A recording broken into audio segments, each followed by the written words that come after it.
Hello, welcome back to the Prestige TV podcast feed. I'm Joanna Robinson. I'm Rob Mahoney. We're here to talk to you about the penultimate episode of The Last of Us. This is called The Price, and it is written by Craig Mazin, Neil Druckmann, Halley Gross, and it is directed by Neil Druckmann. And today on the podcast, we have a chat with Halley Gross and Neil Druckmann about the episode. So straight from the non-shimmer horse's mouth is what you will enjoy on this podcast today. So Rob and I are going to do our usual thing. We're going to talk about the episode. We have a lot of emails from you guys that we want to get to, and then we'll do the interview, and then we will at the end have a sort of look ahead, spoilery chat, earn our pre-cap title. Sounds good. Okay, so Rob Mahoney, we got a ton of emails. We sure did. You sent a prompt out into the world. We got a ton of emails. Remind me where folks can reach us if they want to email us. You know what, Joe? They can always reach us at prestigetv@spotify.com. But for The Last of Us specifically, I would encourage you to email thisisyourbrainonshrooms@gmail.com. And yeah, I put out to our listeners last week that I wanted to hear non-gamers' impressions of Ellie this season. We were hearing a lot from the gamers. I have enough of those people in my life. I know what they think. I know what I think. Boy, did our listeners deliver, Joe. Thank you to everyone for writing in who's been watching the show, whatever you feel about it, about your feelings about Ellie. We're not going to get to every email, but maybe we can start with this. We simply couldn't. We simply literally could not. It would be terrible radio. No. We're not going to do it. But Joe, I want to kind of put those emails of non-gamers' impressions of Ellie from this season, people who don't have that anchoring bias of the Ellie they think they know, into a couple of different buckets, because I feel like they kind of hewed towards a few different categories, and I want to hear your take on these. I would say the biggest bucket by far was people who are fully on board with the version of Ellie that they're seeing on the show, who are appreciating a layered, complex portrayal of a teen girl in particular. And this is an area where, you know, I think you're bound to hear some difference of opinion in any adaptive work between people who were familiar with the source material or not. But I was somewhat heartened, and maybe this is our audience within the Last of Us audience, that people were mostly vibing with the version of Ellie they were seeing on screen. Right. I love that. And I thought it was really interesting to get these perspectives, and I'm really glad you put that prompt out in the world. But yeah, like we got a lot of just sort of like, I'm loving Ellie. I love Ellie. This is really interesting to me. And again, this might be a select sample of not only people who are listening to this pod, but people who are motivated to write into the pod. Sure. You know, there's a little sampling bias at play for sure. Yeah, for sure. But I thought that was really interesting. As we sort of more and more, I am finding this to be a consuming preoccupation for people as they discuss this show, because the question we're asking is like, can the show rest on Ellie's back without Joel? And this is an episode which was full of Joel. And so as we sort of talked about in our pre-cap section at the end of last week's pod, this question of like, if this episode is a banger, which I think it is, like, will that then make people feel even more keenly the loss of the Ellie and Joel dynamic together versus Ellie alone or Ellie with anyone else? So yeah, it was really interesting to read these emails. Anything in particular that stood out to you in that regard, Rob Mahoney? I would say from those viewers, it's a lot of people who are now shaken by this character who they liked or they were enjoying following along with, like shaken by what Ellie has done to Nora specifically in the way that the story intends, right? Kind of revealing this new side of Ellie. We got an email in particular from Madeline, who's a psychologist who works specifically with teens who are undergoing trauma, who said Ellie's shift at the end of the episode reads like classic trauma fugue state stuff, and clarified that this is something that like she has seen in person in treatment and is as terrifying as you'd expect. And I think it's yet another one of those areas where you're seeing something on screen and trying to confront your preconceived notions about what that thing is. And I would say that was another bucket, is people who have a very specific idea of what they think grief looks like on TV or in movies.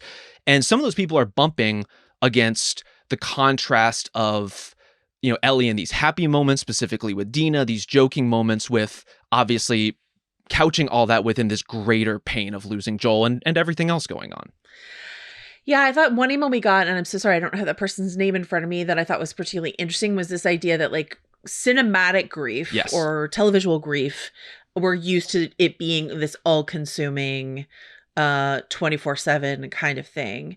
And that in reality, according to this person, I believe it was from wrote Michael, that email. Michael, that like you'll find yourself at times in a grief state. You will find yourself, you know, forgetting your grief or having a laugh or whatever, that this is actually like a very human way to process grief. And I think that can go hand in hand with this other concept of Ellie masking. And this is something that, you know, you'll hear Neil and Halley talk about in the interview that we have today, but this idea that like that is a very intentional thing that they've done, this idea of like what Ellie hides from people, even inside of this episode with Joel, what she hides away from Joel and what she shares with Joel, what she hides from Dina, what she shares with Dina. And so those, who is Ellie really? That sort of like, I'm shook by what I'm seeing her do to Nora. Yeah. That's real, like unmasked, unsmoothed over for public consumption Ellie inside of this. And I, you know, I think it's interesting for, you know, we've talked about this a couple times, this idea of playing a game and being the person versus watching the person on your screen. And there are ways in which, as a gamer, one can say, I know exactly who Ellie is because I've been Ellie. And you have Ellie. Just like an even stronger, and every time I killed someone, I was killing them for grief or anger or whatever it is. And I just think that's like a really interesting adaptive challenge that they have with this particular story. And within that, I think like this larger point about the people who were acknowledging, the listeners and viewers who are writing in, who acknowledge like this is kind of what this looks like in real life, but is it what I want to see on screen? Do I want to see the realistic portrayal? How is my brain kind of wrestling with it? And I think it's fair for people to feel like the balance is off with some of that stuff. That's going to vary for every individual person. Like if this feels true, not just to life, but to some kind of core emotional experience as you're trying to understand Ellie, I would say there was something similar happening, Joe, with people who wrote in about how they interpret and bounce off of or not teenage characters in general. There was a big portion of these emailers who wrote in, and I would say multiple people classified themselves as members of the Van Lathan school of anti-pluck, of just they just can't handle it. They can't handle younger characters being plucky, being precocious or not. And I will also say this with love. We had many emailers who wrote in who did not classify themselves this way, who did not maybe even understand that they were bumping up against a teenage character and what I would say is very normal teenagers being teenagers shit. But as they described Ellie, it's very clear what they're bumping on, which is this is a 19-year-old on television, and you're annoyed that you're watching a 19-year-old on television. Right. It's fine if that 19-year-old is like a sidekick to this, 50-year-old dude that I am invested in. Yeah, it's an interesting question. And like every time I get an email and I see the word plucky in there, I'm like, Van strikes again. He started a movement. He's very sticky with his thoughts sometimes. I think that's, and I think that's, again, I think there are unfair critiques and I think there are fair critiques. And I think if people are like, hey, I thought I was watching a show that was centered in an adult experience, this father who is grieving and finding new life in meeting and helping and protecting this young girl, et cetera, et cetera. And now I feel like I'm watching a show where I'm following a teenage girl and her girlfriend in Seattle, et cetera, et cetera. And on the one hand, it is fair to say, hey, man, that's not the experience I thought I was signing up for. And on the other hand, I think that's really limited to a certain degree. It's fine. It doesn't mean you are like, sexist or ageist or anything like that. But it's just like the joy of storytelling is to lose yourself in stories that are not your own. And so, yes, it's really interesting and important to see yourself reflected on the screen. It is important that young women, young queer women see themselves reflected on the screen. It is important that perhaps dads of a certain age see themselves on screen. Well, they're famously underrepresented. Often do, right. But like there's so much to learn about, and the whole point, as we sort of glanced around, because this is a podcast where we're trying not to spoil all the facets of the game, right, in this beginning section, but like that is the point of this game, is to try to get you into other points of view. Yes. So if you're bumping on that, that's fine. It doesn't make you a bad person. But what I would hope that you would look for in your storytelling is a perspective that is not your own. Completely. That, that's the ideal. And I would say that was a substantial, and this is the last bucket of emailers who wrote in, or just people who love the Joel-Ellie dynamic and are sort of reckoning with the absence of it in a way that the show is, that the game did, textually, metatextually, like that is the whole deal, right? Is like reckoning with the absence of that thing. I don't think it's an accident, though, Joe, that this week's episode, I would say, is the best and most important episode of this season. And what Pedro Pascal and Bella Ramsey have together on screen is really special. And it's a hard thing to lose. And very true. How you wrap your brain around that, like that's a compliment to the episode, but it's a conundrum for the story. It's like, how do you tell this story without Joel when this thing that's at the heart of it is so special?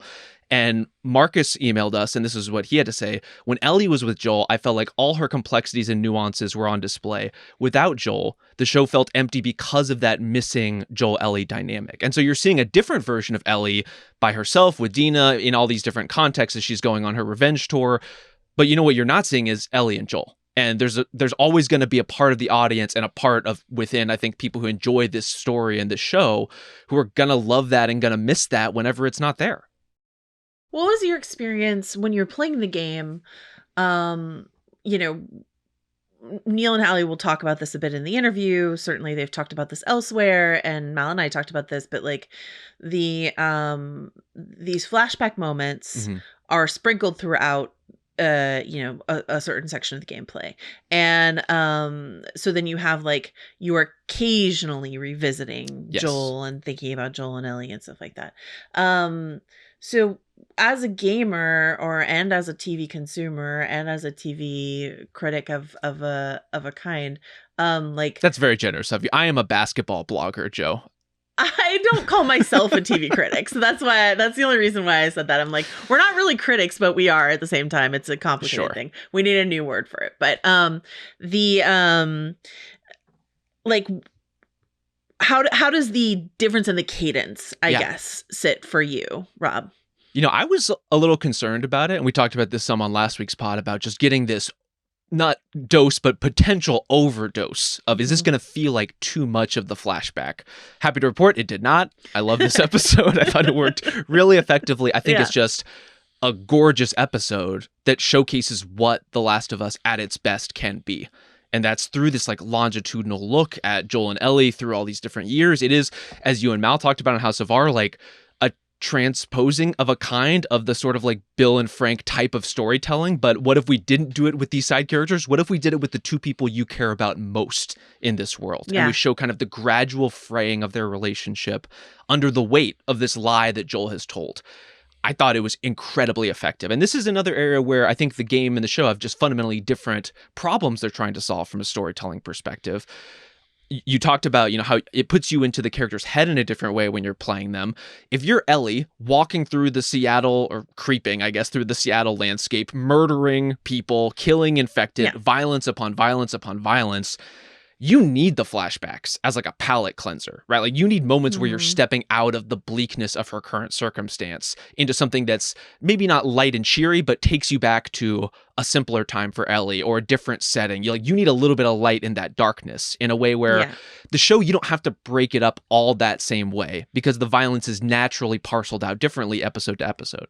I think that's really interesting. And I think something that I'm sort of noodling on is this idea that like, because it wasn't super strong in the emails we got, but I was seeing it a lot on the Reddit boards this week, is the critique has moved of Ellie as a character has moved out of sort of the likability or maturity realm and into something that feels a little bit more legit, but I still have issues with it, which is competency. Oh, sure. That Ellie in the game, because we see her murdering so many people as she goes through Seattle, feels like a more competent person, and that the Ellie in the show world, that Dina feels like the more hyper competent of the two of them. And I'm wondering if I'm Neil Druckmann and Craig Mazin and anyone else who's working on the writing of the show, if my fear of losing the Joel and Ellie dynamic, which is not, this is the story they want to tell. They weren't like super afraid of it. They were like, we want to tell the same story we told in the game. But if they're thinking, okay, we knocked it out of the park with Pedro Pascal and Bella Ramsey, and that's just an incredible dynamic. Okay, our new dynamic duo is going to be Dina and Ellie. So we need to make sure that Dina is someone that people are really excited to spend time with. And the casting knocked it out of the park. Absolutely. Everyone has been saying all season, Dina, so good, charismatic, fun, blah, blah, blah. And then in the writing, in terms of like making Dina the one with her head screwed on a bit more, or this, that, is thinking things through a bit more, this, that, and the other thing. I wonder if then accidentally they over-indexed on like, and pouring all of the concern of building up Dina into a character we can invest in the way that we were invested in Joel in a short amount of time. And then in contrast, Ellie looks a bit less competent than she looks in the game. So that's one thing I've been thinking about. On the other hand, competency is not a requirement for me to enjoy or be invested in a character. And something I got annoyed by this morning reading some of those Reddit posts was like, it really bothered me that I felt like I was seeing the exact reverse of the arguments we heard around a character like Rey in Star Wars, who was just sort of like, she's a Mary Sue, she's too good at this, she's too competent. You hear that all the time with like female characters, and it happens to female characters way more than it happens to male characters. And so it's just sort of like, she knows too much, she's too good at this, she's too athletic, she's too et cetera, she's too overpowered, blah blah blah. And so to watch Ellie like try and struggle and be I mean, like, you mentioned this last week, like, how did she get into the hospital, get to Nora, get back out? As we saw, she's walking towards the theater, so she got in, killed Nora, got out. That's an extremely competent thing for her to have done. Remembering season 1 Ellie, who not only like made it out of David's clutches herself, but also like single-handedly like hauled Joel to safety and saved Joel. So like, we have seen this from Ellie. It's maybe easy to forget if you haven't rewatched season 1 in a while, but like, I get frustrated when I just feel like the goalpost constantly moves on like what a female character or a young female character is allowed or supposed to be. Do you know what I mean? Completely. I think especially a version of Ellie that would be more true to the games, which, like, just to kind of classify it, Ellie in the games is kind of a straight up killing machine. Yeah. I think people would be bumping very hard on Bella Ramsey, like cutting through patrols of WLF soldiers at a time in the way that you kind of have to, or at least that you can in the game. Like, it would be a whole different conversation, but you're right. It's a damned if you do, damned if you don't sort of balance. And I think you're so right, Joe, to contextualize it as character relative to other characters. Like, all we know is who these people are to each other and relative to each other and what they're bringing to the table. And so, the balance of trying to make Dina a little more fleshed out, a little more well-rounded, just giving her more to do in this story than she has to do in the game is naturally going to have trade-offs. And I think the version of Ellie that we're seeing is a version that is a little bit more careless, for sure. And some of that is like naturally, another emailer, Avani, who emailed us about kind of the watching teenagers on television dynamic, put it in a way of like, what teenager who has this natural immunity and thinks she's invincible, like, wouldn't be overconfident, right? Like, I think it's natural in specifically these post-apocalyptic circumstances in which you are not affected by the thing everyone else is affected by. You're going to do some careless things. You're going to do some reckless things. You're going to get over your skis a little bit in a way that, like, Dina has to plan in a way that Ellie doesn't. And so, you're changing the character a little bit, maybe in terms of some of its complexion and some of Ellie's personality. But the story is different. Like, she's traveling under different circumstances. And so it makes sense to do that. I think it's also really interesting that, like, where that 3-month time jump is something that's easy to forget, but is such a difference from the game. We're not leaving Jackson just in a completely raw state, but in a 3 months to stew and think and process a bit differently inside of it. And I think also, what's interesting about Ellie that gets lost in these critiques is like Ellie's beautiful empathy. Like, when you see inside of this episode, Eugene, Mm-hmm. like Ellie's act there, Ellie's like, wait, we can do this. We have time. Is an act of empathy, right? Yeah. I want Eugene and Gail to have this time. Now, what she does later in terms of exposing Joel's lie to Gail, that Yeah. is vindictive towards Joel. It is not, she's not considering Gail necessarily in that moment.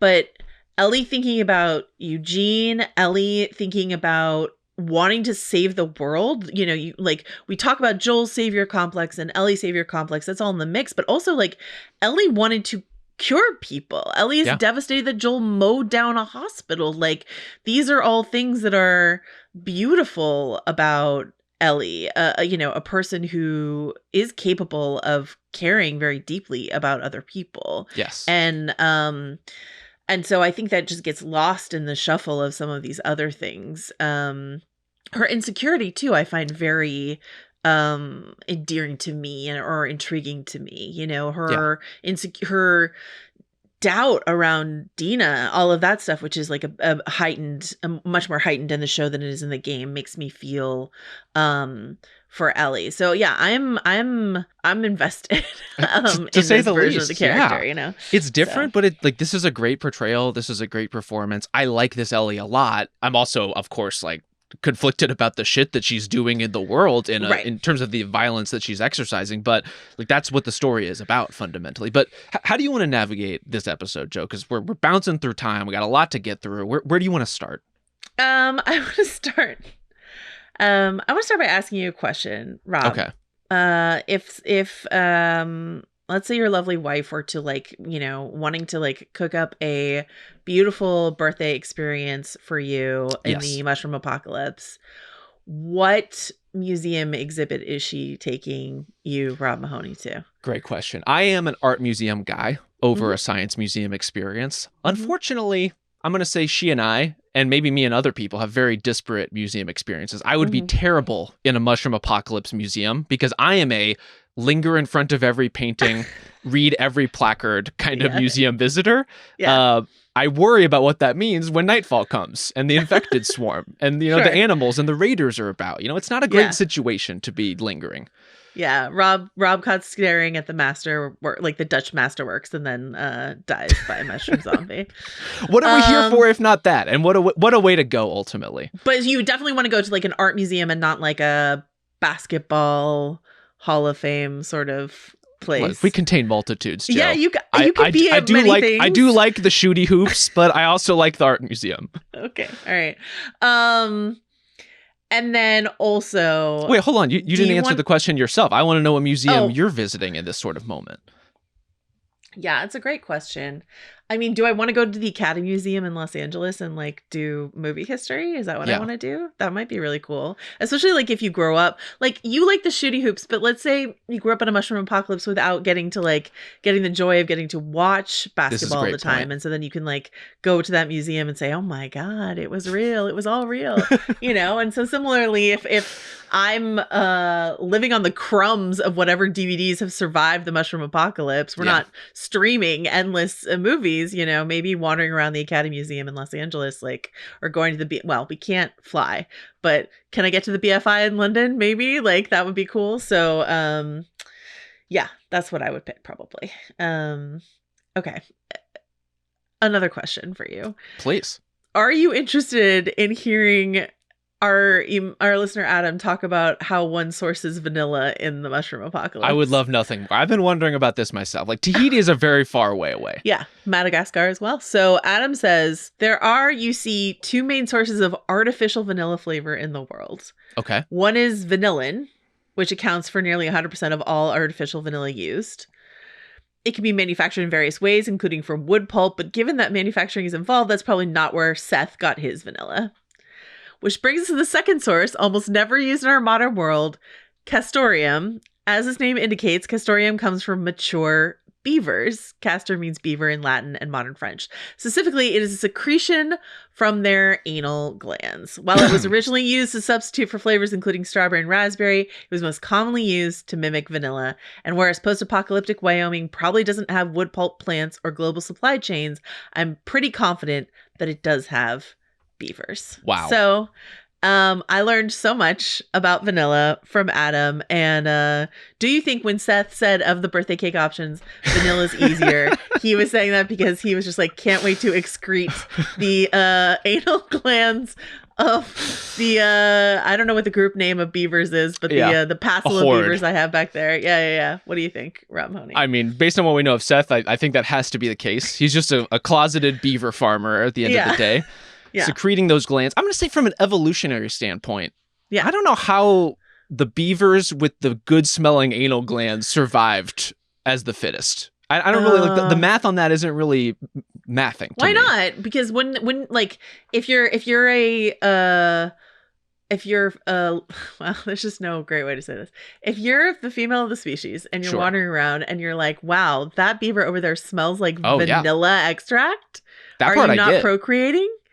That part I understand, from a smaller beaver mounting the bigger beaver perspective, a la the squirrels we get in this episode. But wouldn't the same be true if you're also a woodland predator and you're smelling this amazing, like basically a vanilla scented candle beckoning you in from the beaver's anal glands? Yeah, you're like Bed Bath & Beyond. Here we come. Okay, great point. Now all I can think about is Ellie just getting fistfuls of beaver gland secretions. Everything you've said here is tough, and I led us here. So let's go back to the very beginning of this episode.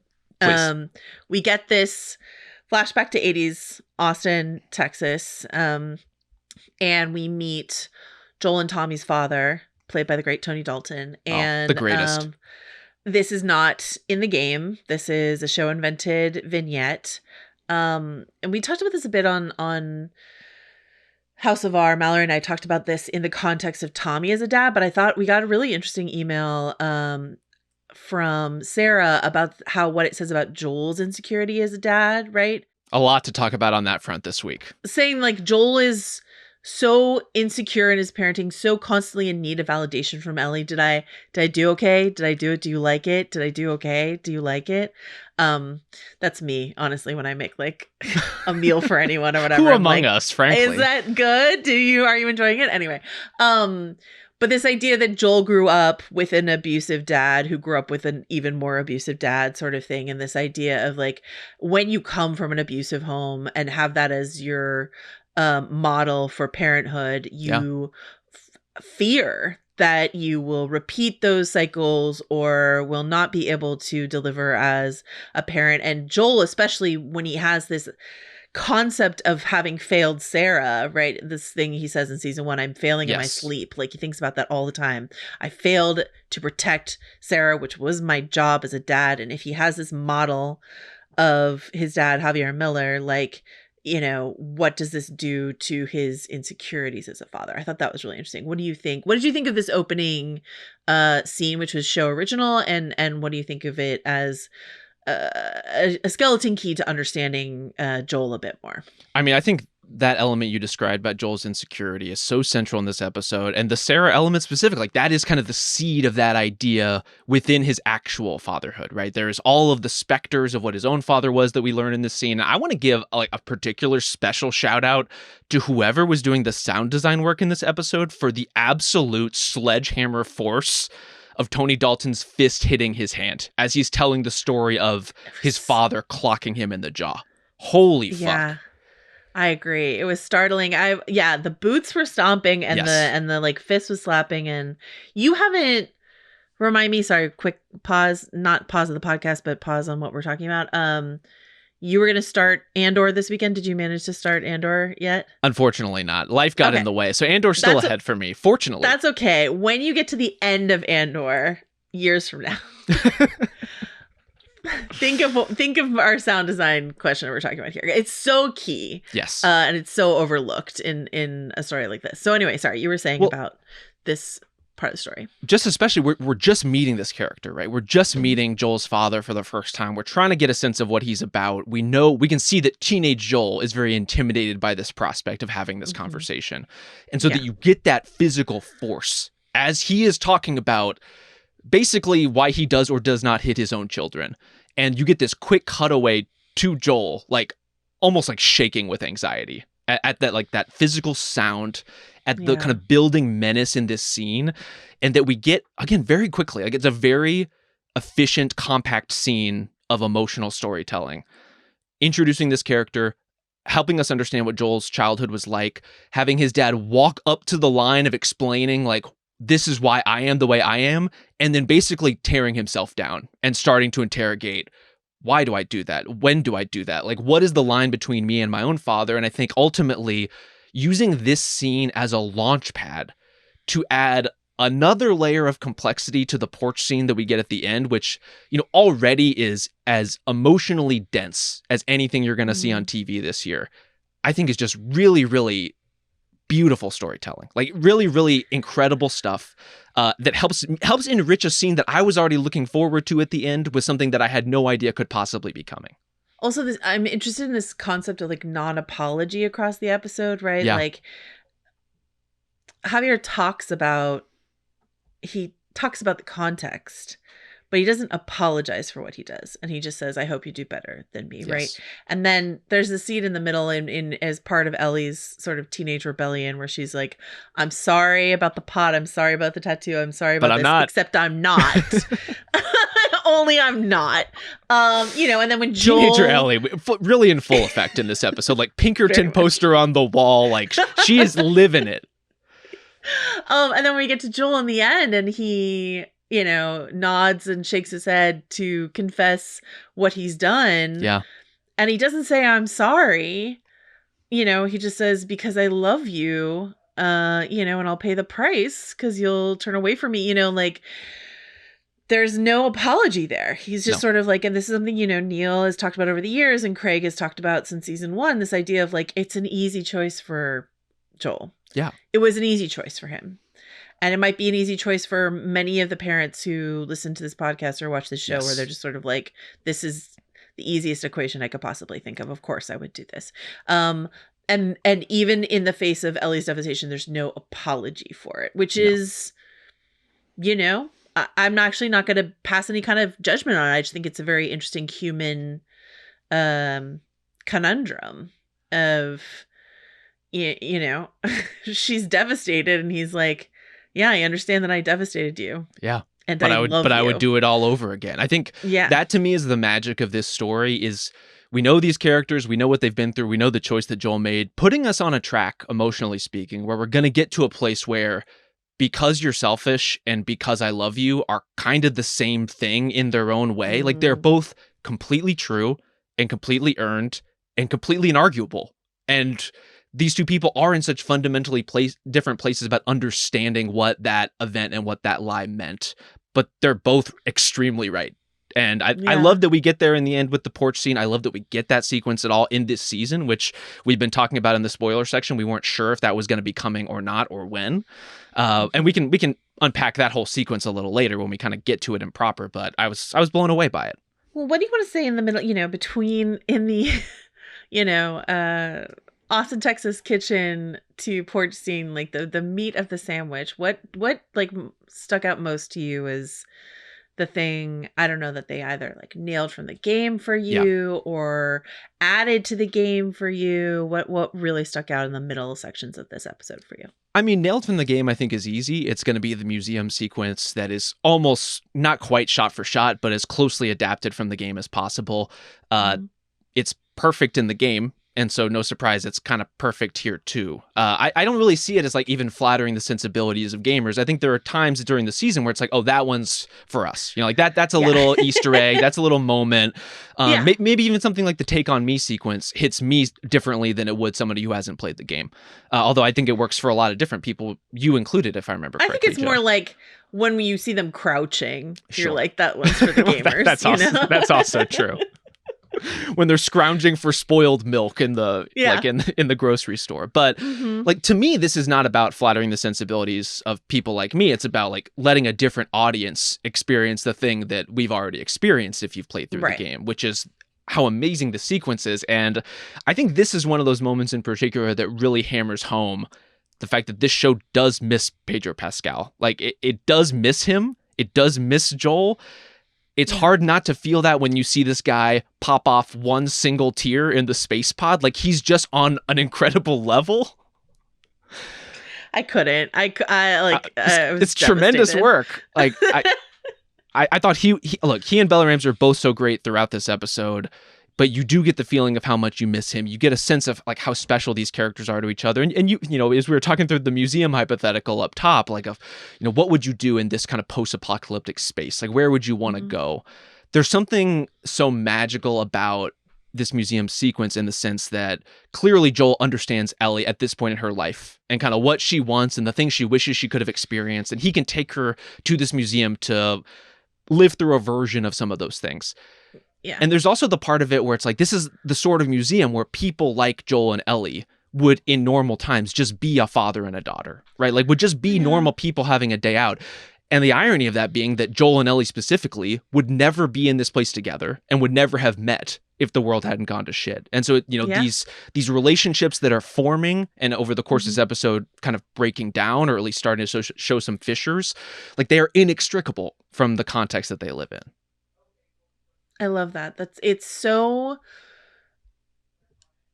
The Pedro Pascal, it's almost overwhelming. Mallory and I were talking about this last night because we've just been sending each other Pedro Pascal at Cannes Instagram posts. The arms are out. Honestly, my Instagram feed right now, between the Eddington at Cannes stuff, the Materialist stuff is gearing up. So we're getting like You're Dakota and Chris Evans and stuff like that. You know, like that's all happening. There's The Last of Us. There's the Fantastic Four. I'm like I am just like swimming in Pedro Pascal content. He like to my curated feed, he is the biggest star in the world. Now I'm not sure that is true, but that is what it feels like right now. And so yeah, to watch him effortlessly do what he does. See, it feels effortless. I'm sure it's very efforty, but it feels it doesn't feel like that single tear that you're talking about.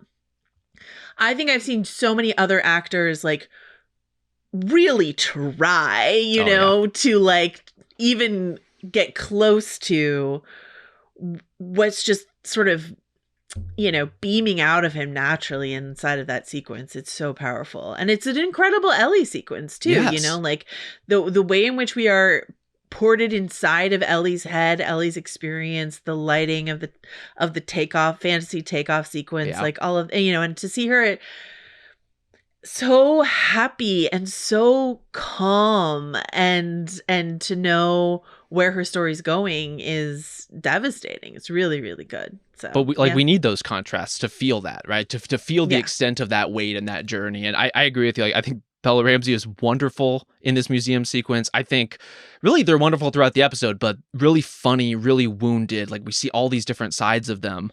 The devious, sly smile when Ellie realizes she gets to throw the rock to break open the museum case is just pitch perfect stuff. Loved it. All right. What else in the meat of this episode do you want to talk about? I want to zero in a little bit on birthday. I guess this is number 3 of the cat encounter, all the teenage shit happening at once. And really, I would say the aftermath of that as Joel and Ellie are sort of unpacking that moment, what they are to each other at this stage, and specifically this, like, this is my house, fatherhood stomping moment. Not to like, you're not my real dad this thing out, but it's kind of what's happening here. And I think I think this is something that I don't see explored very often in these sorts of like found family types of stories, which is if you do have a found family, as many TV shows turn out to be, and there is like a paternalistic figure, guess what? You don't have any actual authority other than what those other people give you. And so the kind of interchange here between Ellie's like allowed Joel to basically be her functional father in a lot of senses. And they live together, and that balance is shifting under their feet. But especially now that they're in the relative safety of Jackson, my man, you don't have jurisdiction here. Like, you're not keeping this girl alive. You're just wanting to be her dad. This is such an interesting Mahoney take, because you've said this a couple times over the pods of this season of like, he's not her dad, which he's not. He's not. But he is, you know. But he is, like, because she allows it. well, it's not just allow, it's like she desperately wanted that. Yes. She wanted yes. Joel as her family. She was like cleaving to him like in season 1. Agree. And so like, you know, to then say, my guy, you have no rights here, which like is technically true, but it's also like to, you know, it's got to be emotional whiplash for Joel to be like, to have this little, you know, 14-year-old girl desperately want him to be her father figure, and then to say, F you, you're not my real dad. And like, that's a natural human thing for Ellie, but it's like a devastation for Joel. And like, Joel handles it a bit better than I would say, oh, I don't know, poop on your friends and neighbors. Look, different levels of emotional maturity happening, even for someone as closed off as Joel Miller. And look, I totally agree with you. And 14-year-old Ellie to me is just a fundamentally different proposition than 19-year-old Ellie. Like this is a woman, a young woman who is finding herself and is trying to find her footing in the world. And as we find out over the course of this episode, has been encountering years of this man not seeing her in the way that she thought he did. Right? Like him kind of bringing up like, oh, I thought you and Jesse kind of had a thing. My guy, you got to know bros when you see them. Like, they're just being bros. It's not a big deal.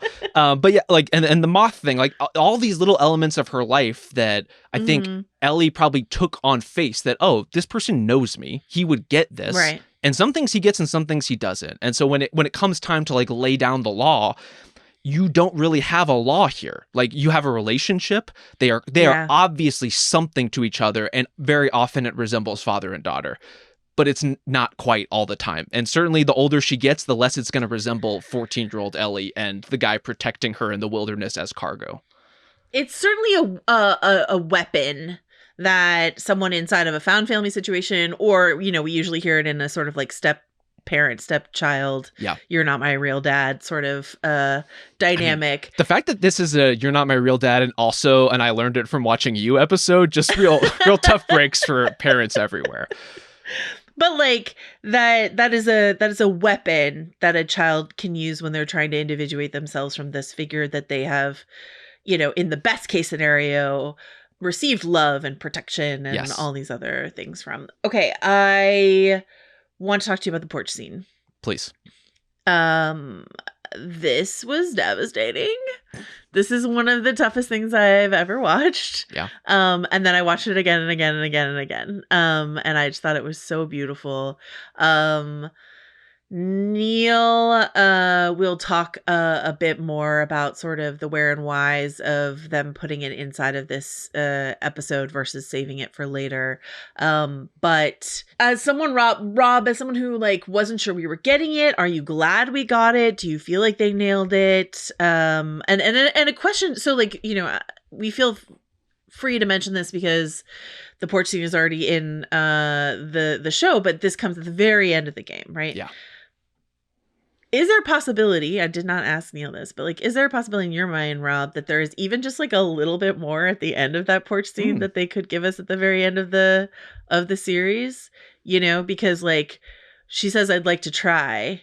It's a beautiful end of the scene. We don't need more necessarily, but like him handing her the guitar, her taking the car back into her room, you know, like there's just like a little bit of stuff there that could still be in the can. So anyway, what do you think of the porch scene? What do you think of its placement? How are you feeling, Rob? I think it's wonderful. Like I'm a sucker for, I would say, revisiting any sort of moment or scene from a different context, like a perspective flip, go back in time, like let's see it. And I think starting with the dance, we already had the kind of like kicked puppy part of Pedro Pascal's performance once Ellie chews him out in front of everybody. But knowing everything we know now, it just transforms that years long deterioration of their relationship and the way things are changing out from under him in a way he cannot get a grasp of. And it is so painful in that moment that we then get the follow up on the porch. And Joe, I thought you made a great point on House of R about some of the discrepancies between, not to make everything game and show, but like Troy Baker's Joel and Pedro Pascal's Joel. And so I think we get within this scene that already is very powerful, so many new and different wrinkles. One, based on having that prologue with Joel's father and getting the cyclical understanding of who this character is and where he's been. But also like Pedro is so much of a more emotive Joel. And this is a character who's still closed off, but like he is just borderline sobbing by the end of this thing, obviously can't articulate in the same way. Like, you know, he's choked up in a way that I think changes that scene dramatically. And I think is proof of how far you can change the texture within adaptive work without changing like the fundamentals of what that scene is about. Like, we're getting the same lessons from it, although some kind of some shifts as far as like the mechanics of the storytelling, but the emotions are very much the same. But Pedro is bringing something to it that's totally different from what Troy Baker brings to it. And I loved it. I'm so glad you loved it. I'm glad it fed you in the way that one would hope someone who loves the game would feel fed by that. Again, I agree with you. I think it's just encouraging us to cherish the game, cherish the source material, and be open to different interpretations. If this Ellie feels different to you, well, this Joel is different. Absolutely. Than the game Joel, you know? I would say leans even more into the dad elements of Joel than the game does, which that's clearly part of the text. It's always part of that character. It's always part of the story. But there's something about Pedro Pascal's Joel that is even more needy dad than the game version. Yeah. All right. Anything else you want to talk about in a non-spoiler way? I would say just the reveal here of like the fundamental lie, which is different from in the game in terms of how Ellie confronts Joel about like, you have been lying to me all this time.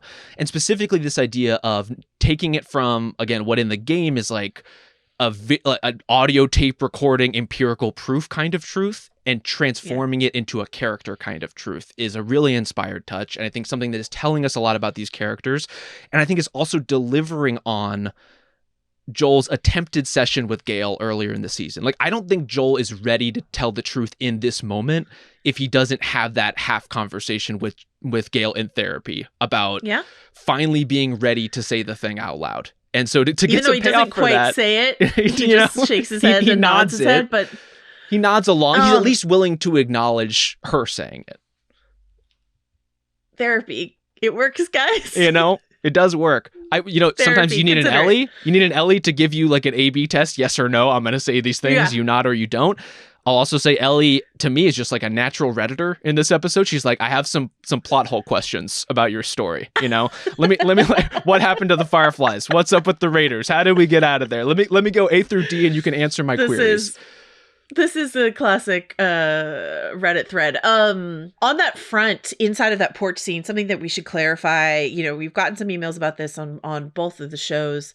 This idea of like, how can Joel say, did they have a cure? It would have worked definitively when they don't know scientifically. And Neil has said in interviews this week, he's like, it is our intention that the cure would have worked. He was like, now, are scientists at home poking holes in our science? Sure. Yeah. That's fine. But inside the story sense of the game, there would have been a cure. It would have worked. This is the math. It wasn't a maybe cure, save Ellie, or a maybe cure. It was a save Ellie or save the world sort of choice. That's what Neil wants to make sure is very clear inside of the game and show logic. So.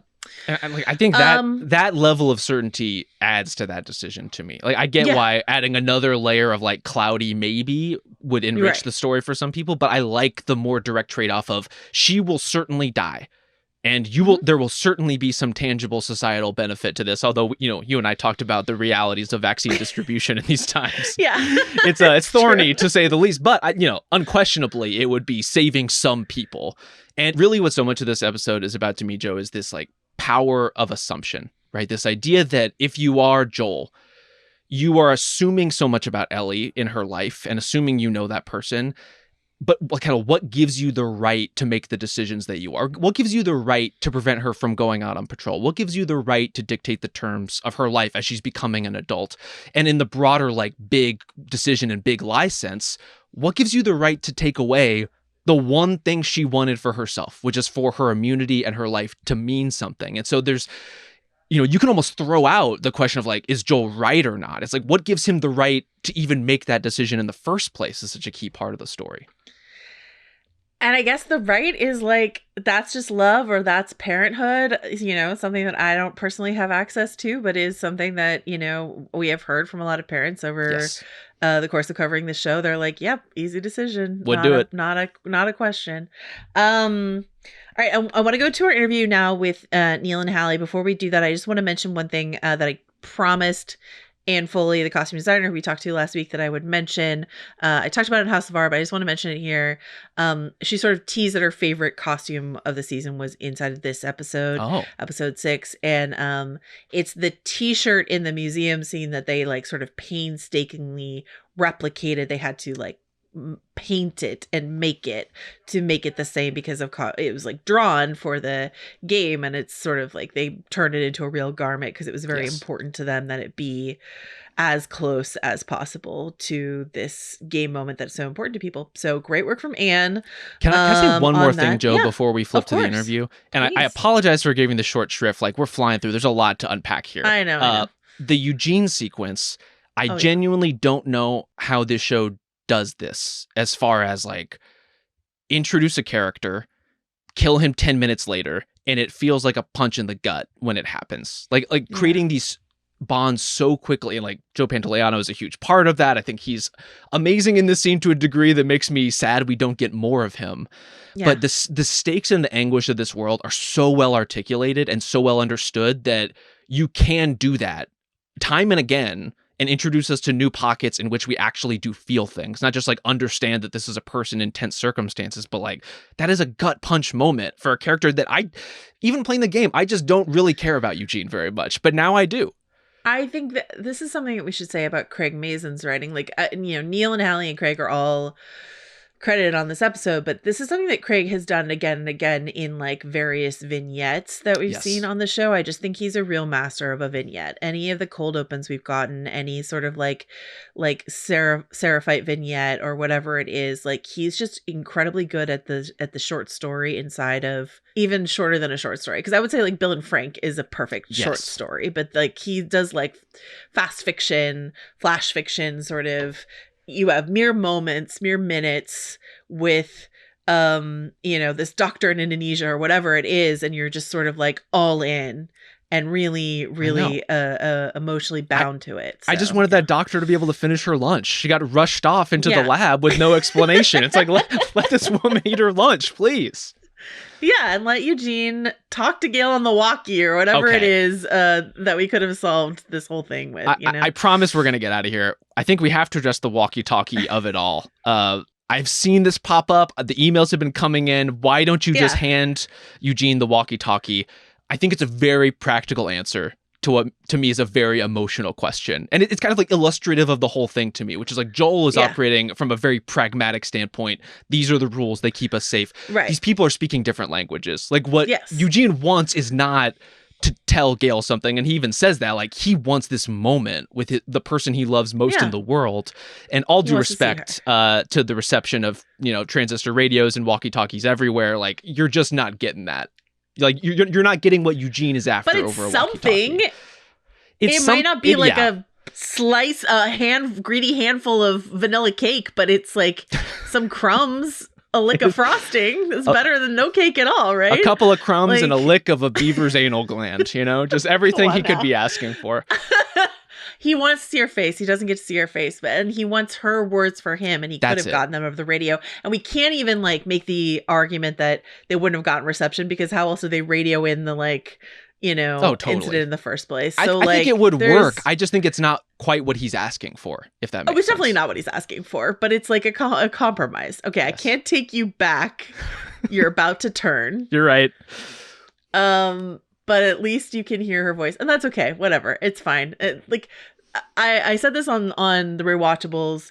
Cell phones have ruined so many movies, and walkie-talkies ruin the premise of this beautiful story. So I'm just willing to say all the batteries ran out at once and all the walkies, and that's there you fine. go. Okay, let's go now to our conversation with Neil and Halley.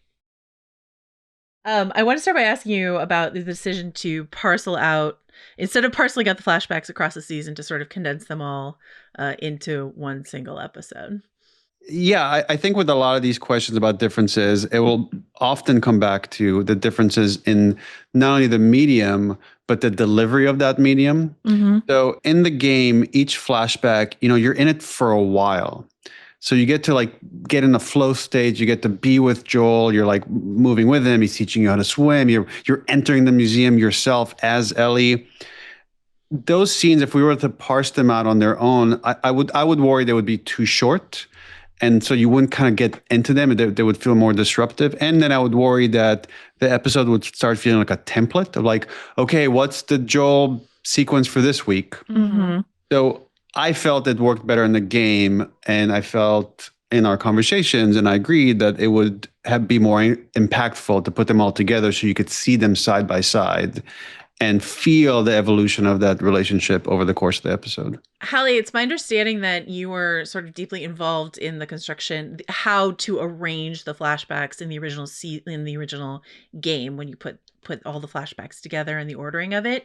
I'm curious when it comes to figuring out which ones to pick and choose or what to pick and choose for this episode, was there something you felt the most bullish on that like this has to be in here or else I quit?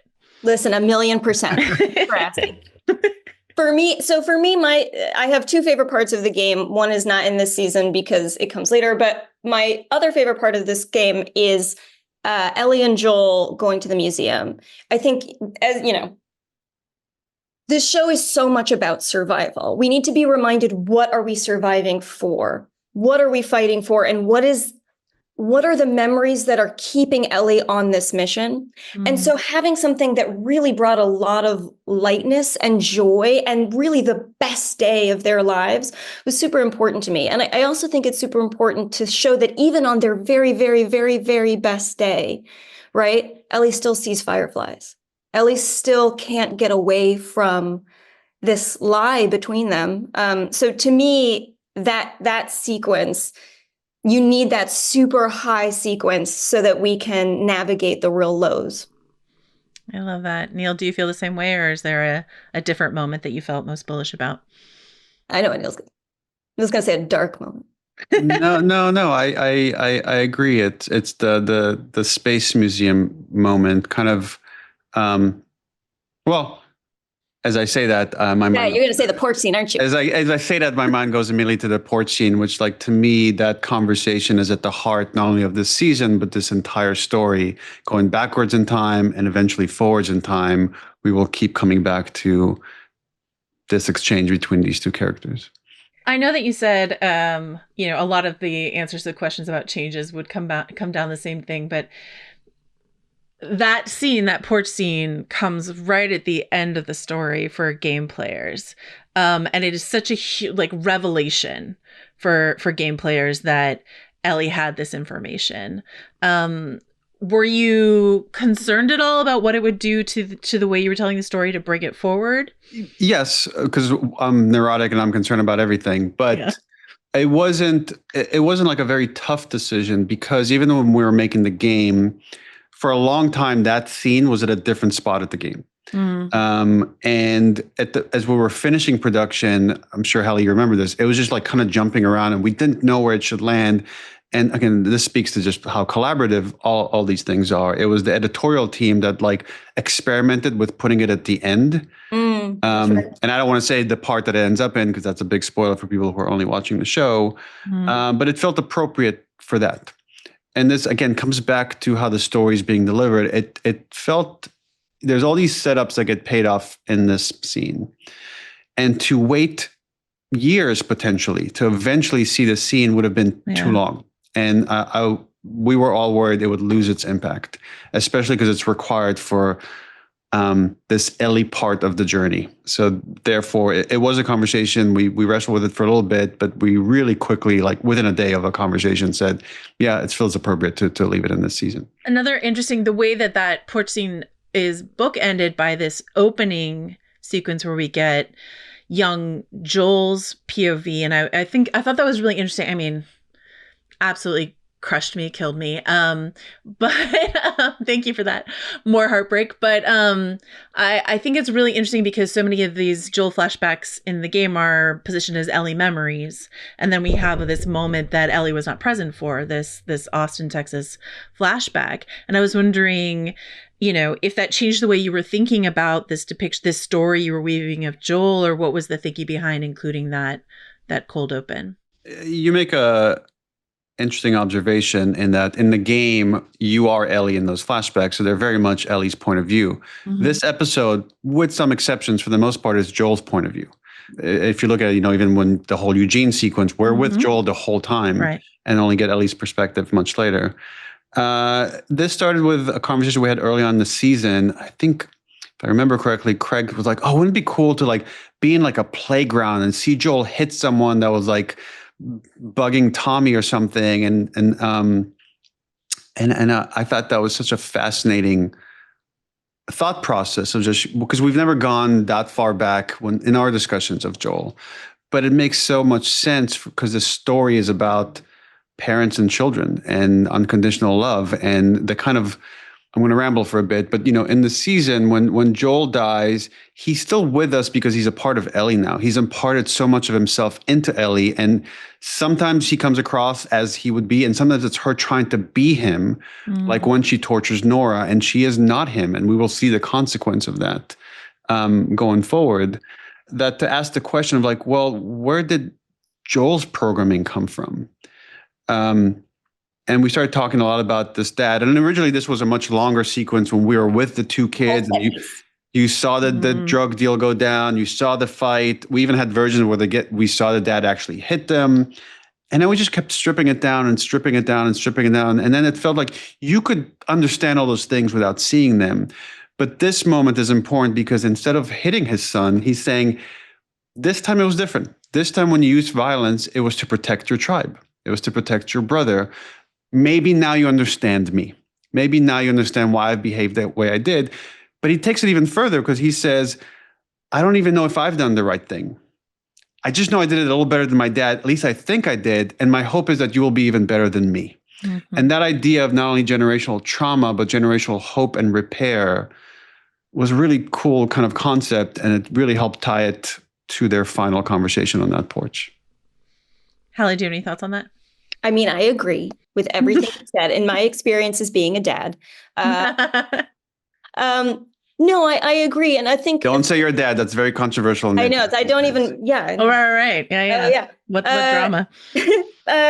No, I will just add that to me, I think a thing that it also really juices for us when you're looking at the season more holistically and at the show more holistically, right? It loads Ellie with spiritual ammo, right? It gives her this option that Joel does rise above his programming and become a better person for Ellie, right? Like you can't imagine Joel before Ellie going to therapy. You can't picture him being willing to step outside of his comfort zone and take these really big leaps, but for his love for Ellie, he does, right? And so as we're watching Ellie struggle, and we know how strong a person Joel is, we know that potentially there's something in Ellie that could grow as well. And so it gives us this thing to root for, I think. And it was an excuse to work with the great Tony Dalton. Oh, Tony Dalton. Yeah. I lost my marbles when I saw him show up. I will tell you, Halley, I don't know if you listened to the work that I do with Mallory Rubin, but I did text. I was like, she hadn't watched the episode. I was like, I need to let you know that Tony Dalton is in this episode.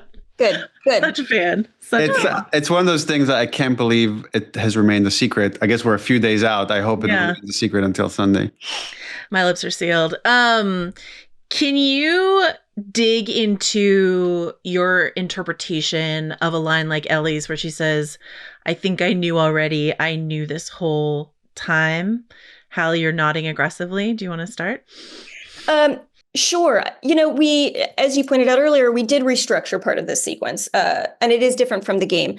And so what you're experiencing at the end of the Eugene sequence is Ellie's confirmation, right? She sees Joel lie and the ease with which he lies, and she recognizes the face he makes, right? Mm-hmm. And oh my God, I just totally lost my train of thought. May I jump in? Please, thank you. And then I'll interrupt you later. Well, maybe my interpretation is different than Halley's, but for me, it's like Ellie is so smart. Mm-hmm. Mm. I don't think she's ever fully believed this lie. Yeah. I think she has known from the get-go. She just kind of made this deal with herself. I'm going to get past this. I'm going to believe him. I'm choosing to believe him, and let's move on.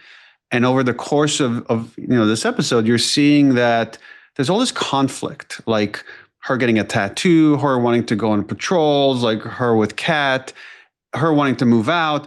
And they get past all of it, and the relationship still deteriorates because it's not about any one of those things. It's about the slide that she just cannot get past. It just keeps eating away at her. And I'm sure every death in Jackson by some person that got infected is a reminder that, wait, if that's a lie, then this person could be alive.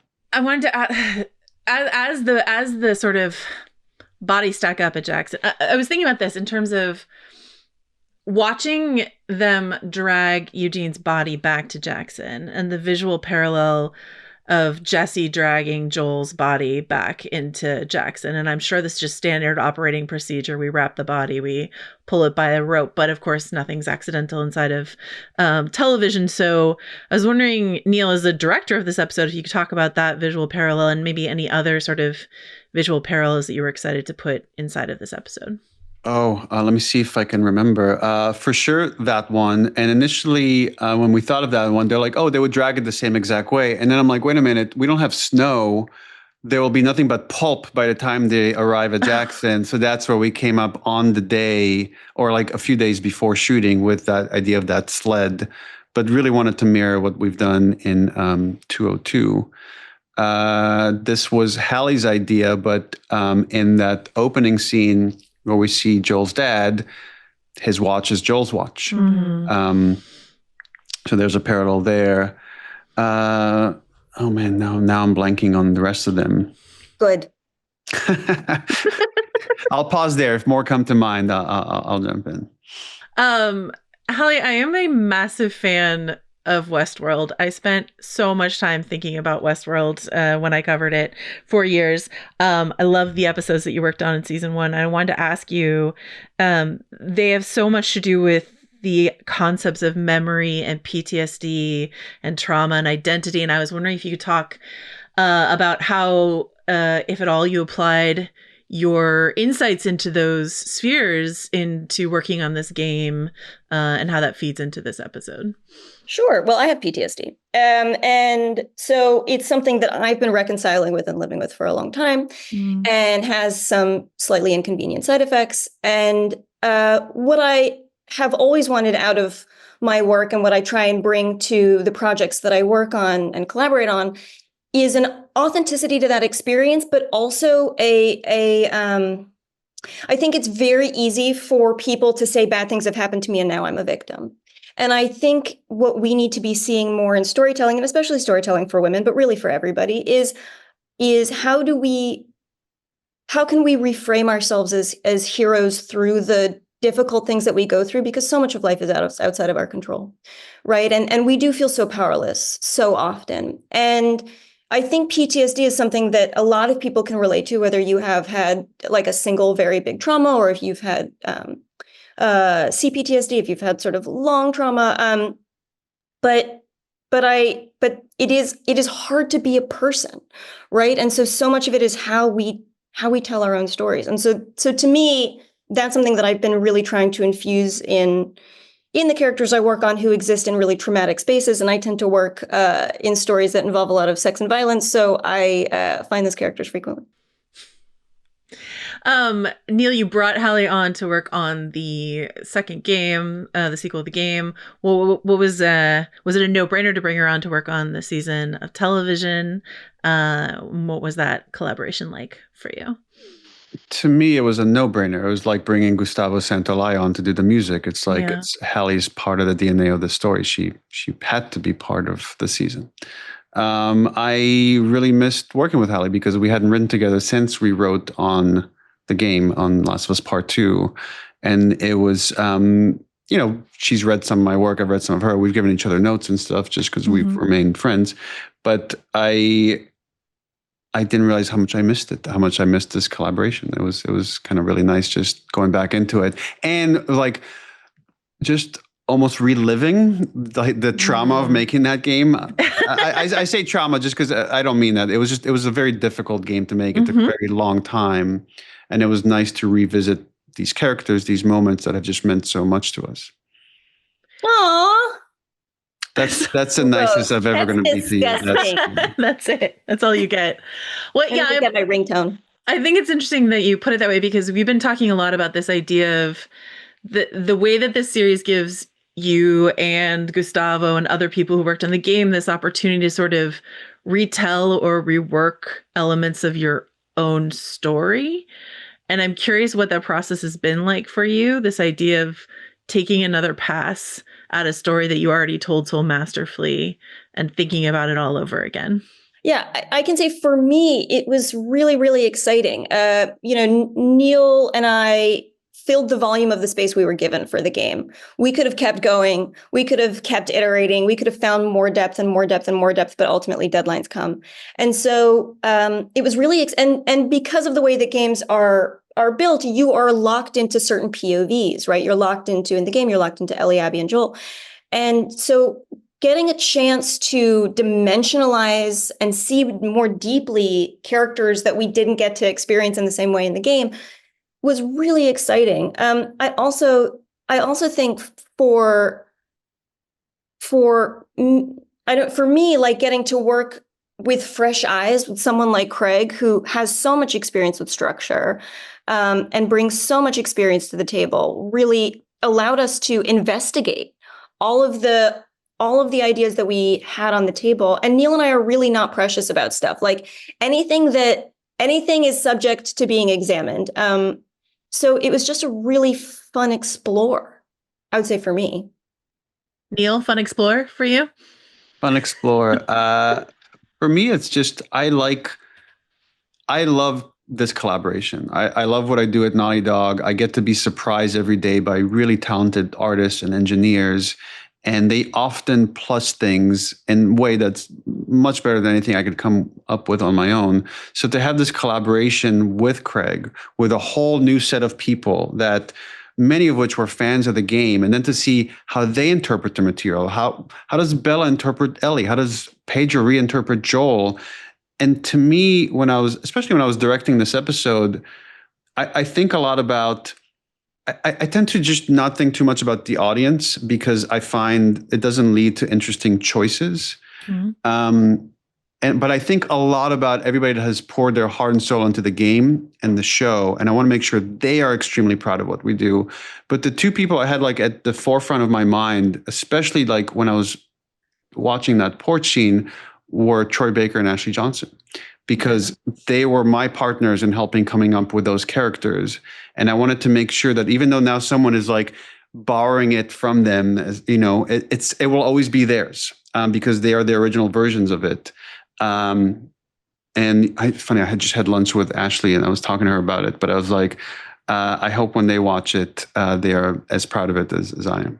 I love thinking about that way, because I watched, right before we hopped on, actually, I watched the porch scene in your episode, then I watched the scene from the video game, and then I watched the scene from the episode again to sort of just really parse what was added and what was, there's some things that are exactly word for word, but something that struck me was actually more performance-based, like that Pedro's Joel is so much more emotional. Troy is emotional, and then Pedro is like just this sort of open wound in that scene. Can you talk about any conversations you had with him about that depiction of Joel?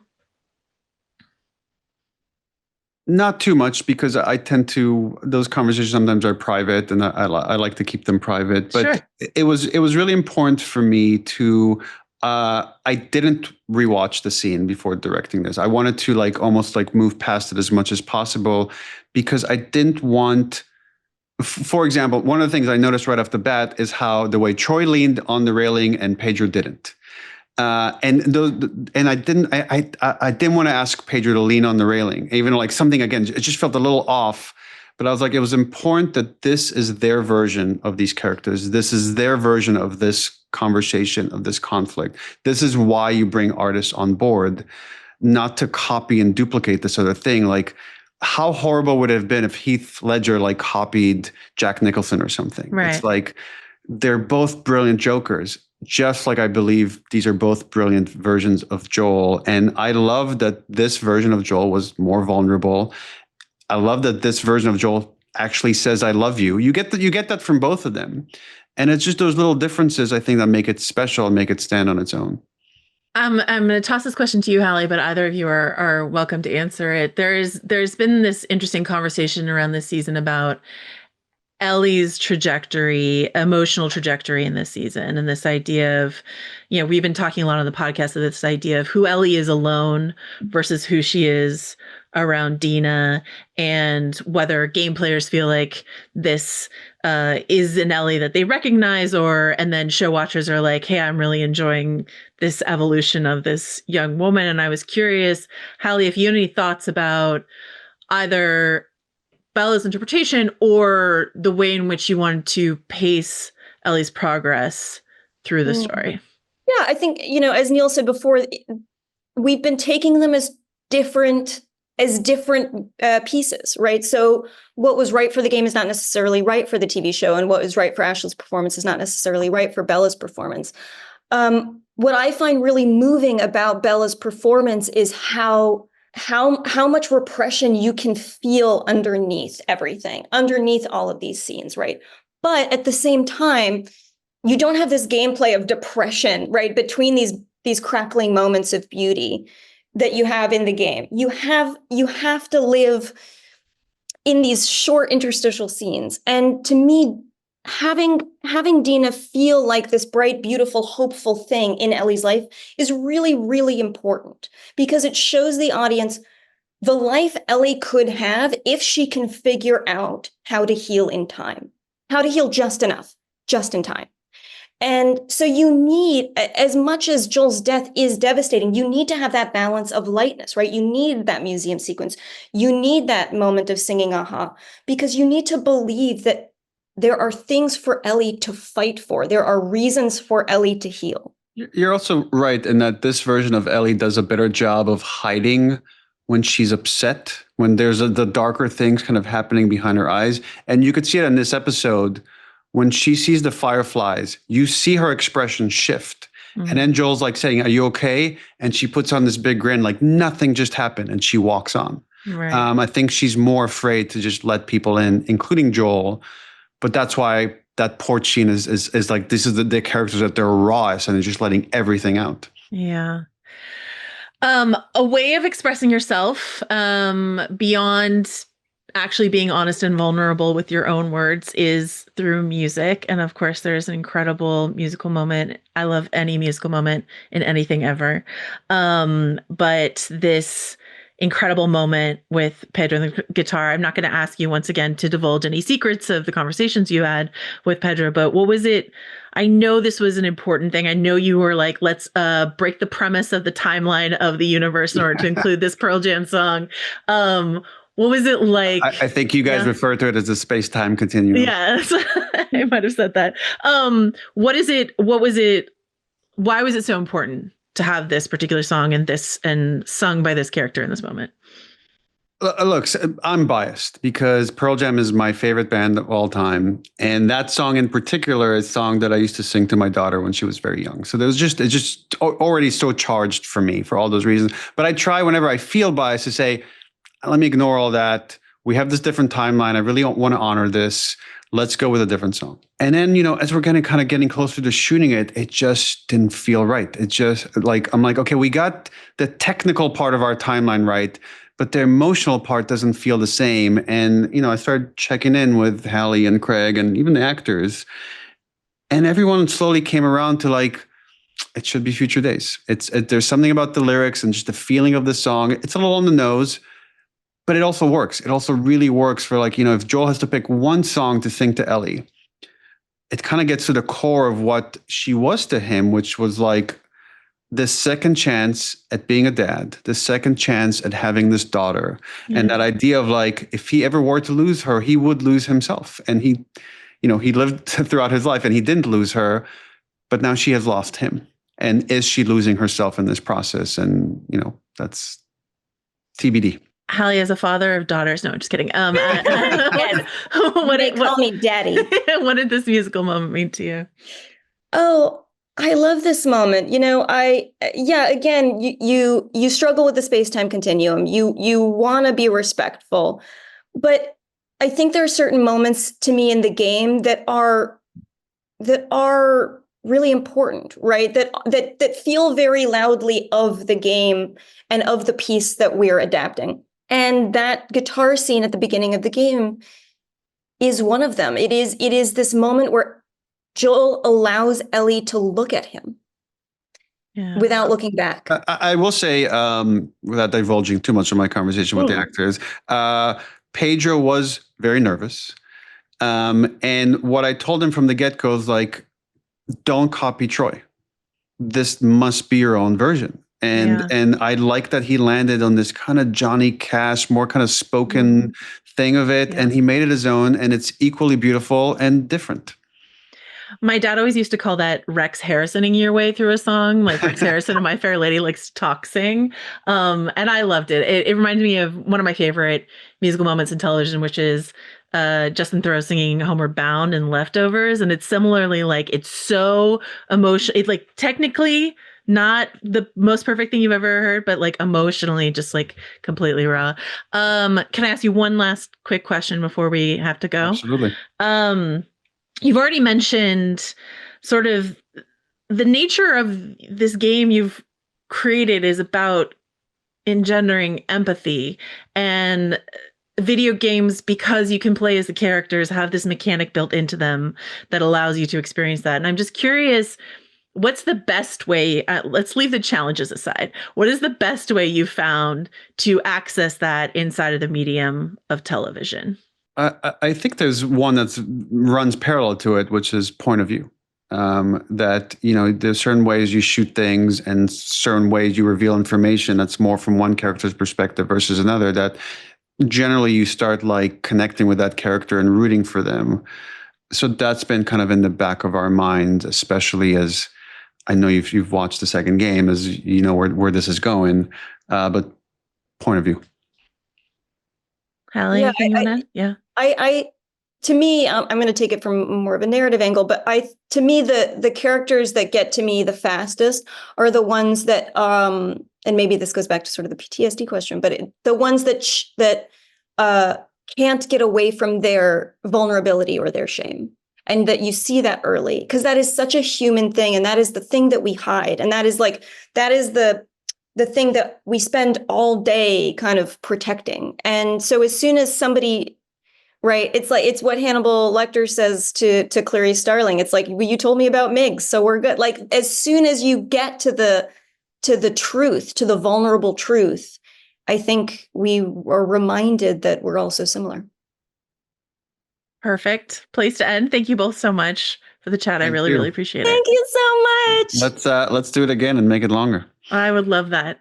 So welcome to spoiler section. This is the spoiler section of the podcast. You have been warned. Here you are in it with us. We have the finale coming up. This is the end of the season. We assume we know where it's ending, more or less in the theater. Probably Jesse's not going to make it out of the season. Yeah, they could flip it. We talked about this last week. Yeah, they could change those trade-offs, the deaths a little bit if they would like. Yeah, it's true. Okay, so in this spoiler section, though, I do want to talk about a conversation that's been, buzzing through the internet this week, which is this question of how many seasons should The Last of Us be? Yeah. Right. Because Craig Mazin gave an interview to Collider where he said, I'm not sure that it will necessarily be true for season 3, and that he was like, this season is so focused on Joel's death. We did these little mini side Seraphite story, mini side WLF story, but like really wanted to keep it focused on Joel and Ellie. Yes. In season 3, I think Mazin is much more interested in alongside, again, you're in the spoiler section, the Abby storyline, the 3 days in Seattle storyline, et cetera, et cetera. He's interested in fleshing that out with even more sort of Seraphite information, et cetera. Neil said in a different interview that the Prophet is someone that they're extremely interested in sort of spending time in. Who was she? Love that. So more like Seraphite lore to sort of flesh out. And if they do that, if they take Abby day 1 through 3 and also use that time to give us a bunch of Seraphite lore, is Santa Barbara, etc., all this other stuff, a 4th season of the show. I'm worried. I mean, they both said almost certainly season 3 is more episodes. Great news. Love it. Am I a little worried about dragging this out into a 4th season?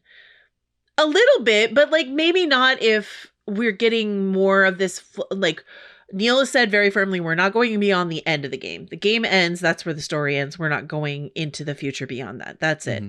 But fleshing out with more Bill and Frank-esque sort of storytelling along the way, going down the profit path, et cetera, that is interesting to me. But like, I don't ever want this show to overstay its welcome. Which is silly to say about 3 episodes versus 4 episodes. True. You know, what do you think, Rob Mahoney? I love this game, and I would say one of the fair and somewhat valid criticisms of the game is that like its themes are what they are, and it hammers them, and it's kind of circling the same ideas from both perspectives. And I think the reason the game works is because you're getting the variety of perspectives, but the more you drag out that messaging, the more you risk it feeling repetitive for some people. And so I would be in favor of a consolidated type of storytelling as far as the number of seasons go, or if you're gonna do it, please, like, I never thought I would say this, Squid Game this shit and do like a 6-month release window. Like, you can call it 2 seasons, you can call it half seasons, whatever you want, but like parcel it out in a way where people are going to be able to revisit the story more quickly and not have to go Abby /WLF /Seraphite /Prophet story and then ultimately get Santa Barbara as a distant season years and years from now. I don't know that the patience is going to be there for that kind of thing. Yeah, I'm a little worried about that. But the Prophet thing is very exciting though, Joe. I mean, the fact that they changed the Prophet mural from like an older white woman to like a slightly younger looking to my eyes like black woman. Oh, I forgot that we'd already seen her. To me makes me feel like they have someone or something in mind in that intentional change. So I was always expecting that we would get some, but it seemed from what Neil said in, again, a different interview, not our interview, it sounds like, you know, we could get a whole like Prophet episode. And so a whole episode with a slightly different theme of like, not, you know, the cycle of violence theme, but sort of like, how does someone's good intentions of leadership, you know, mutate and corrode into the strict, violent sect of the Seraphites that we meet. You know, that's just an interesting story to tell. I would love it. I think we might need to get cracking on the wish casting front. I don't know who the ideal Prophet would be. The first time you said it, before you nailed down that the demographics have changed, I'm like, that's got Laura Dern written all over it. Like, give me Laura Dern in this episode. Now it's like what's Gina Torres up to? You know, is she available? Genuinely, I also thought Gina Torres. I really like maybe that she's as an option. I want to say maybe she's played a similar like mysterious. Is she? Are you thinking about Angel? I think I was about to say. I think an Angel. Angel. What is she? Is she a ghost? She's some kind of like god? Wispy, speaking in riddles, kind of ethereal presence, and I'm like, that tracks to me. Yeah, she might. Is she suiting right now? Is she suits LAing? Couldn't tell you. Is she in that show? I don't know. Not Prestige TV. Not concerned with it. Gina Torres. I'm sure Neil and Craig have someone brilliant in mind, without a doubt. And you know, I'm interested. I am a little worried about 4th season. Because unlike I just always want things to end strong and and welcomed and not sort of stretched and strained. So I'm sure they have a plan. They delivered a banger episode this week, so who am I to doubt their writing, but just on my mind. Okay. Well, let's flip the premise on its head a little bit, Joe. We asked earlier this season how much Caitlin Deaver were we going to get this season? How much Bella Ramsey do we get next season if we're going to do mostly Abby's story with these kind of side avenues, Tales from the Black Freighter style? Like, if we're going to have all these little vignette stories, are we going to see much of Ellie at all, other than the few times that Abby kind of bumps into her? I think maybe not. And maybe Bella gets to go to like the Maldives and turn off their internet and just like enjoy themselves. Good work if you can get it. But again, all the more reason, like, please just like break it up however you want. Shoot it. Yeah. Like, write it, shoot it. and then you can distribute as you like, but like make it a contained thing, whatever the next stage of the story is, because like I mean, and I don't want to hop it up the story into 3 parts. Like I fundamentally don't want that. No one wants to hop it up anything. Rob, Mahoney, let's be clear about that. Okay. Well, that has done it for us for this week.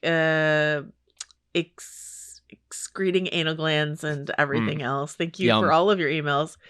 This is your brain on shrooms at gmail.com or presstv at spotify.com. We'll be back with your friends and neighbors this week. Another poker face check-in at some point, probably. And we've got some other shows on the horizon that we're quite excited about to check in on. I've heard that Owen Wilson is playing golf for Apple TV, and that thrills me, honestly. Personally, I'm thrilled by that. So yeah, I was asking how much Bella Ramsey we're going to get. The question, Joe, is how much Tim Oliphant are we going to get on stick? That's really what my heart wants to know. It's a great question. As just like the world's #1 tin cup enthusiast, I just am really excited for disaster people playing golf. It's a really fun genre, and I'm glad that we're here for it. We will see you soon. Thank you to Donnie Beacham for his production work on this episode, and thank you to Justin Sayles always for, being the daddy of the feed. We appreciate you so much, Justin, and we will see you all soon. Bye.